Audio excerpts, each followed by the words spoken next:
Hey yo interneters, welcome back to another video, and I want to take a quick moment to say thanks to Jonas for suggesting that I learn the mid, ring, and pinky back. So I don't know about you guys, but I have this problem where I can't bend my pinky without bending my ring finger, and you can see it here in this video. And I'm going to try really hard not to move my fingers while moving my pinky, right? And look, it just moves no matter how hard I try. So since I have this problem, okay, and some of you may have this problem, it made learning the ring back extremely difficult and slightly painful. In the video, I'll show you what I did to help resolve this problem. So if you have this problem, make sure you watch that portion of the video, and who knows, maybe it might help you. So to do the mid back, what you want to do is you want to hold the pin between your index and your ring finger and have your middle finger on top of the pin and your ring and your index below the pin, and with your palm facing up. So once this is done, you just turn your wrist over, and when you turn your wrist over, you want to bend down your ring finger and your index finger, and when you bend those two down, it looks like you're flipping someone's off, and then after that the pin should spin around your middle finger, and once that happens you just catch it.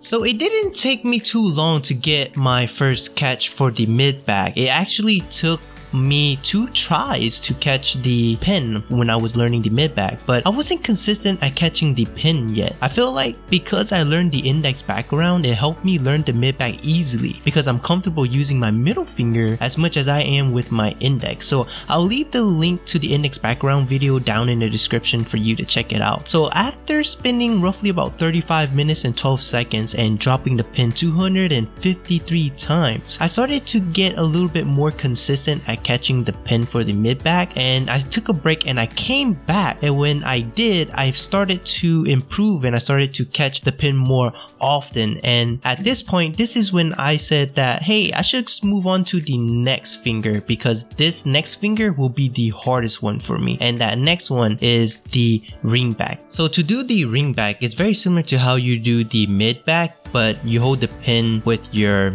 ring finger. So the ring finger is on top of the pin, your middle and your pinky is under it, and you just turn your wrist, and when you turn your wrist, you want to pull down your pinky finger and your ring finger, and from there the pin should flip over. So when I was learning the ring back, it was very hard for me. So my pinky just wouldn't want to respond, right? I couldn't bend down my pinky without bending down my ring finger, and because of that, the pin kept getting stuck between my pinky and my ring finger when I'm turning my palm down or turning my wrist over. And so I spent a lot of time trying to get past this stage, but it took a very long time, and I got extremely frustrated. And at the 20-minute plus mark, it still didn't improve. I still was stuck on this one problem. And so if you're struggling with the ring back like I did because you have a weak pinky, then my number one tip for you is to practice a lot. And by practicing a lot, I mean a lot. There are some hand exercises that you can do to help, and I did a hand exercise that helped. So it wasn't until I took a break and I decided to just train my fingers, especially my pinky. So what I started doing is bending down my pinky and my middle finger at the same time while keeping up my ring finger. And so if you notice, I'm not bending my pinky down by its joints, right? I'm bending it down by the knuckle. When I'm bending my joints, you see my ring finger is bending with my pinky. So I focus mostly on my joint bending down. So my pinky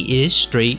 And once I practiced that for about 3 minutes, I went back to practicing the ring back. And when I did, I managed to get the pin to fly over. And I know it wasn't good, but I managed to get it over, and that was good enough for me. And after a lot of practicing, right, about another 30 minutes, I started to catch the pin once I got used to bringing the pin over my fingers. And so this is a big improvement for me. It took me 1 hour and 6 minutes and 7 seconds, and I dropped the pin 561 times before I started getting more consistent with the ring back. And once I got familiar with the ring back, it was time to move to the pinky back. So how the pinky back work is you want to hold it between your ring finger and your pinky, and you want to make sure your pinky is on top of your ring finger, right? And from there, you want to turn your palm over. Your palm will start slightly on its side, but a little bit more palm down. And then after that, you want to turn your wrist over and bend down your other fingers. And when you're bending down your other fingers, the pin should roll around your pinky, and from there, you just press down on your pinky to catch the pin again. The catching part of the pin is kind of a bit tricky, so that will take a bit of time, but once you get used to it, it's fairly easy. Learning with the pinky back is a little bit easier similar to the index back round to me. So for the next 20 minutes and 46 seconds, I spent learning the last back, which is the pinky back, and I dropped the pin 252 times for this trick. And so if you're learning these tricks and you're struggling or you're frustrated or you're having a lot of issues, just know that you were not alone in this, and I had those issues too. And definitely I can say this, that if I did learn the trick, I know very well that you can as well. So keep pressing forward and keep practicing. And you can see the struggle of me trying to catch the pinky back 3 times in a row.